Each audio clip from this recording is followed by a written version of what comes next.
Nandito na sa akin ngayon yung pinakamurang iPhone na pwede nyo mabili ngayong 2026. This is the Tecno Spark 50 4G. Kung yung Tecno Spark 50 5G mukhang Google Pixel, eto naman guys, grabe. Mukha na talaga siyang iPhone 17 Pro, iPhone 17 Pro Max. Kita nyo naman, di ba? Oh. Stop it. Get some help. Eto, 80k. Eto naman, either 5k or 6k lang. Napakalayo ng difference. Pero, ano ba yung pipiliin mo? Siyempre, eto pa rin, Kuya Jay. Mas malapit talaga to. Tarantado! Well, totoo naman. Pero, kung nagtitipid ka or medyo kulang ka talaga sa budget ngayon, sulit na ba etong phone na to? Marerecommend ko na ba siya para sa inyo? Well, napaka-interesting talaga nito dahil nga nabili ko lang siya sa talagang 5,000 pesos and meron siyang 7,000 mAh of battery, 50MP main camera, 120Hz refresh rate, dual speakers, and marami pang iba. Ano pa ba yung iba? Malupit pa ba yun? Well, yan yung pag-uusapan natin today dahil nga syempre, magkakaroon tayo ng full review and sasabihin ko sa inyo lahat ng mga dapat nyo malaman about this phone. Kung malupit nga ba talaga to or baka sasakit lang yung ulo nyo. Hindi kayo magkakamaling panoorin tong video na to dahil nga syempre, napakarami kong tinest na Tecno Spark 50 4G. Para lang talaga malaman kung consistent ba talaga yung mga review ko throughout all the phones. Dahil nga kapag isa lang, baka defective yung unit. Makapangsira pa ako. So kapag tatlo, consistent na talaga. No. Kaya naman, simulan natin ang full review in 3, 2, 1. Let's go!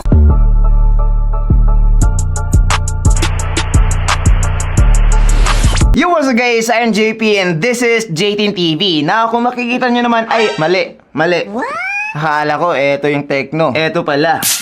Now, bago tayo mag-dig in deeper dito guys, ano ba yung mga presyo nito? Well, pagdating sa kanyang 4128, eto ay nabili ko sa halagang 5,000 pesos. Pero currently, nasa 5,600 na siya. Ngayon, dito naman sa 8256 gig, eto guys ay merong current price na 6,300 kapag merong voucher. Pero nabili ko lang to sa halagang 5,999. Now, with that aside, proceed naman tayo sa next. Now, eto naman yung mga makukuha mo kapag bumili ka nitong phone na to. First is, syempre, yung smartphone. Kita nyo naman, sobrang ganda. Second is meron na siyang jelly case na katulad ng color niya. O, di ba? Napakalupit pa. Hindi na yung mga dating clear case tapos naninilaw. Hindi na yon. Pang matanda na yon. Eto na yung uso ngayon, guys. And kapag kinabit naman, ganito yung magiging itsura. O, di ba?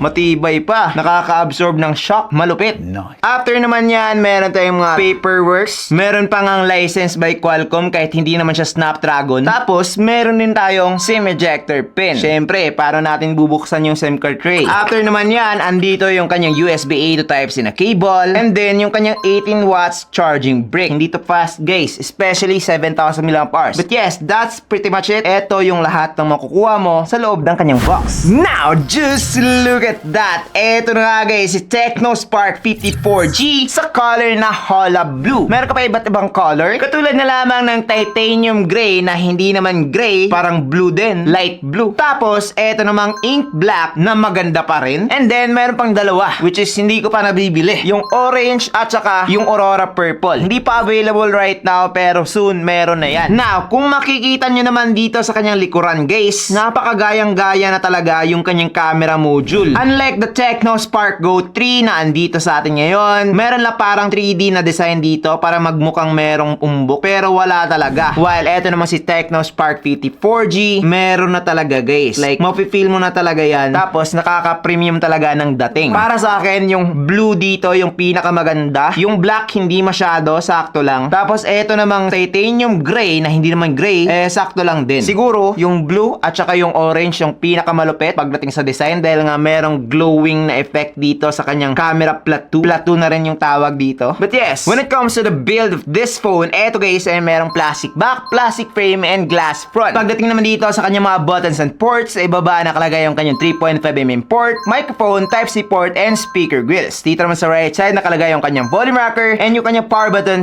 / fingerprint scanner. Dito naman sa left side nakalagay yung kanyang SIM card tray, which is nagsusupport ng 2 SIM card plus 1 SD card. And sa top naman nakalagay yung kanyang secondary speaker speaker na napakaliit lang. Para sa akin guys, when it comes to the speaker of this phone, saktuhan lang po talaga siya. Hindi po talaga siya pang tunog mayaman or napakaganda ng sound quality, hindi ganon. Dual speaker lang siya, pero mga mumurahin lang na type of speaker. Hindi siya made by JBL or even Dolby Atmos. Now, it's as expected, pero meron pa rin mga budget phones ngayon na hindi dual speaker. So, para sa akin, it's a plus. Dito naman sa may likuran, isang camera lang talaga yan guys. Maraming nagsasabi, especially yung mga promoter, na meron tong triple camera. Huwag kayong maniniwala dun. Nagbebenta lang talaga yun. Wala talaga silang alam pagdating dito guys. Trust me. Dahil nga, nakakapanguto talaga to. So, kapag sinabi nating triple camera, nauto din sila.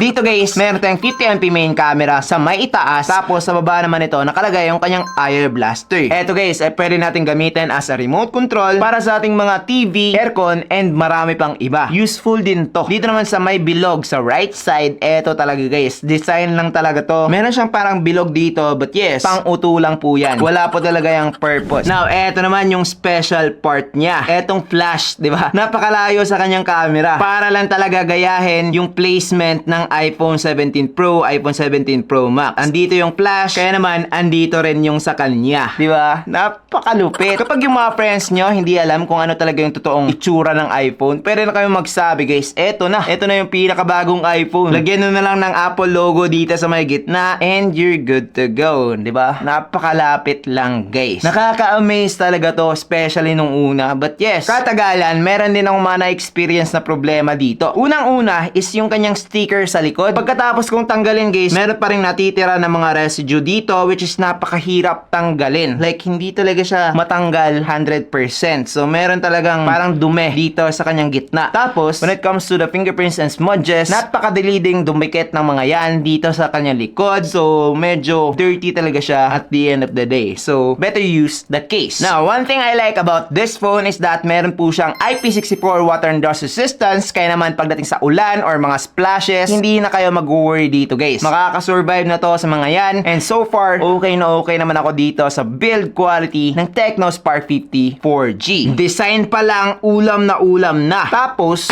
pwede pang ibalibag. Yes, this offers drop resistance up to 1.5 meters. Kaya naman, kapag nagtatantrum yung mga anak nyo, hindi ka naman mainitin yung mga ulo nyo, hindi na kayo mag-worry about this phone. Dahil nga, matibay talaga siya. Now, take note na magkakagasgas pa rin or meron pa rin mga dents, pero hindi siya masisira. Ganun po nag-work yung kanyang drop resistance. And yes, Tecno Spark 50 4G ang lupit. Now, let's talk about the display of this phone. So, kung iPhone siya, pagdating dito sa likod, iPhone pa rin when it comes to the front. Ha! Napakaganda! Nag-improve na talaga yung UI ng Tecno na even yung mga wallpaper niya, mukha na siyang iPhone. And guys, masasabi ko lang is, keep it up, Tecno. Baka makagawa na kayo ng sarili nyong iPhone soon. Now, kidding aside, when it comes to the display of this phone, sakto lang po siya guys. Ito ay merong 6.78 inch IPS LCD display with 720p HD Plus resolution, 120Hz refresh rate, and up to 800 nits of peak brightness. So, 800 nits lang. Kaya naman kapag outdoor or under the sun, hindi mo na masyadong makikita yung mga detalye dito sa phone na to. Pero, kapag indoor ka lang naman, like, andito lang, nasa loob lang ng bahay, wala namang problema. Hindi naman siya ganun kadilim. Tapos, when it comes to the speed, mabilis na to guys. 120Hz nga eh. Pagdating sa pag-scroll dito sa Facebook, YouTube, TikTok, okay naman ako dito guys. Yes, meron lang siya mga konting problema. Time to time, hindi talaga siya perfect. That's to be expected naman dahil nga bumibili ka ng murang smartphone. So, minsan, magkakaroon ka ng mga konting lags or delays. Pero, most of the time, smooth naman yung naging experience ko dito sa display ng Tecno Spark 50 4G. Kapag mahilig kayong manood ng mga movies guys, okay na rin to. Minimal lang naman yung kanyang mga bezels pagdating dito sa kanyang sides. Tapos, yung kanyang top and bottom naman, merong bezels. Pero, sakto lang. Hindi ganun kalaki. Ang hindi ko lang nagustuhan pagdating dito sa kanyang display is yung kanyang protection na nakalagay. Dahil nga yung kanyang pre-installed na screen protection dito guys is hindi para sa punch hole. Para siya sa isang teardrop notch na display. But yes, nakakadismaya. Pangit yung dating. Also guys, kung hindi ko na-mention kanina, meron siyang LED flash dito sa kanyang front. Yes, hindi lang yung sa likod, meron din dito sa front. So kapag mahilig ka mag-selfie-selfie sa gabi, mas makakatulong to. Overall, pagdating dito sa kanyang display, mabilis na po siya. Okay na siya for its price. Now, I'm not telling you guys na this is one of the best. Ito talaga yung piliin nyo. Pero it's still one of the sulit option ngayon. Dahil nga kapag i-compare naman natin siya dito kay Tecno Spark Go 3, eto guys, teardrop notch pa rin. Eto naman, punch hole display na po siya. But still, this is not the best, pero okay na ako sa display nitong Tecno Spark 50 4G. Now, let's talk about the performance of this phone. Na-notice nyo ba guys, iba-iba yung ginagamit ko every segment? Wala lang, trip ko lang. Wala kaming pakialam! Ngayon, pagdating naman dito sa kanyang performance, eto guys, ay merong napakalupit. Ting-ning-ning-ning-ning. MediaTek Helio G81. Parang 2023 ah. But yes, eto pa rin naman yung sikat na sikat and pinaka ginagamit na processor sa mga 4,000 to 6,000 pesos na mga smartphone ngayong 2026. Katulad na lamang ng Tecno Spark Go 3. Hindi siya G81 pero almost same processor lang. Infinix Smart 20, same processor. MediaTek Helio G81. And yes, aside from that, eto ay merong octa-core CPU up to 2 GHz and Mali G57 MCU naman pagdating sa kanyang GPU. Tinest ko to sa Antutu benchmark and nakakuha na siya ng 379,000 which is lamang lang ng konti dito kay Tecno Spark Go 3 na merong Unisoc T7250. So lamang pa rin talaga yung G81 compared sa T7250. But yes, kung ikaw ay gamer or nagbabalak maging gamer or gustong maglaro ng napakalupit na mga games, hindi ito yung para sa'yo.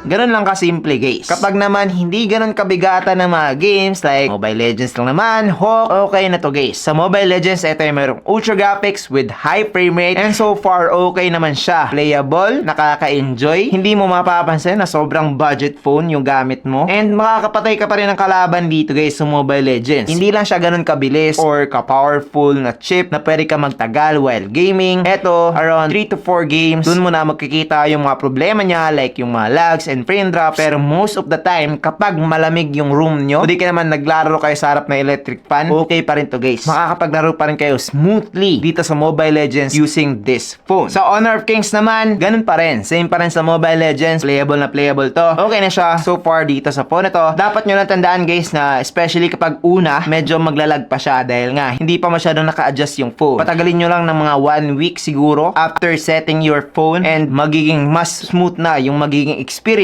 nyo sa iba't ibang mga games or mga apps. Lastly, dito lang sa Call of Duty, eto guys ay meron surprising na settings, medium graphics with max frame rate and so far, playable naman siya. But, yes, merong but, magkakaroon ka na ng mga konting frame drops and lags dito sa game na to. Unfortunately. Pero dito lang yan sa settings na to. Max na kasi to guys. So, kapag gusto nyo naman mas smooth yung paglaro nyo dito sa Call of Duty, babaan nyo na lang yung graphics tapos yung frame rate. All in all, etong mga phone na to ay hindi talaga pang gaming. Like, yung mga budget phones natin ngayon, hindi ko sila i-recommend when it comes to gaming itself. Pero, kung casual ka lang naman, like, paminsan-minsan ka lang maglaro, okay na to guys. Pangpalipas lang ng oras. Mag-enjoy ka pa rin naman. Tapos, kapag ireregalo mo naman to sa mga nakakabatang kapatid mo, di ka naman sa mga magulang nyo, okay na to guys. Hindi na sila magre-reklamo dito. Like, yung Facebook, text, tawag, mga ganun lang, emails, wala nang problema to. With the 4GB of RAM, okay na rin to guys. Pero kung kulang ka pa doon, take the 8GB of RAM plus 256GB of storage, okay na siya. Especially, murang-mura lang naman. Konting-konti lang yung price difference nila. Now, one thing to note nga pala guys is that this also has UFS na. That is why when it comes to opening apps and games, mas mabilis na to compared sa mga phone na meron lamang eMMC. And overall, when it comes to the performance of this phone, acceptable na siya. Recommended ko na siya for its price. Pero, hindi ko siya i-recommend sa mga pure gamers out there. Now, let's talk about the battery of this phone. So, eto guys, ay merong 7,000 mAh sa battery. Napakalaki nun. Pwede ka nang umabot ng up to 2 days using this phone casually. Like yung normal usage lang. Hindi masyadong gumagamit ng mobile data. Sakto lang. Tapos text, tawag, mga ganon. 2 days to 3 days ka talaga dito guys. Napakakunat ang kanyang battery. Tapos kung mapapansin nyo naman, hindi siya ganun kakapal. Sakto lang. Kaya naman, sobrang lupit. Mas malaki pa siya dito kay Tecno Spark 50 5G na meron lamang 6,500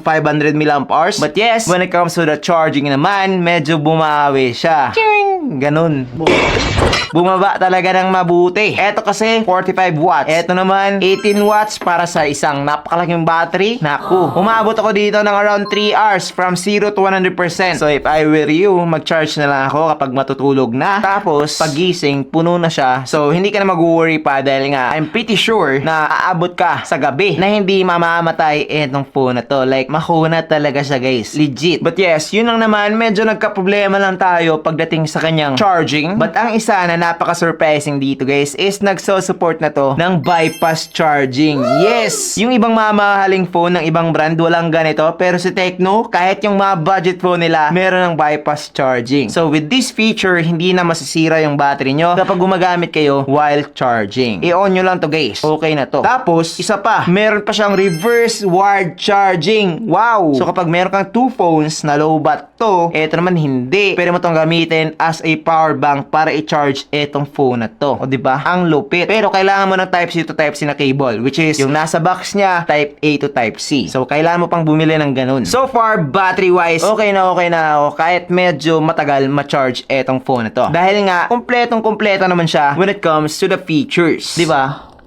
Now, pag-usapan naman natin yung mala iPhone na camera na itong phone na to. Yes! Eto guys, merong 50MP main camera and 8MP selfie camera. Now, to be honest with you guys, hindi ko dapat sabihin to, pero same lang sila ng Tecno Spark 50 5G. Bakit ko ba sinabing di dapat sabihin? Sasabihin ko naman talaga yun.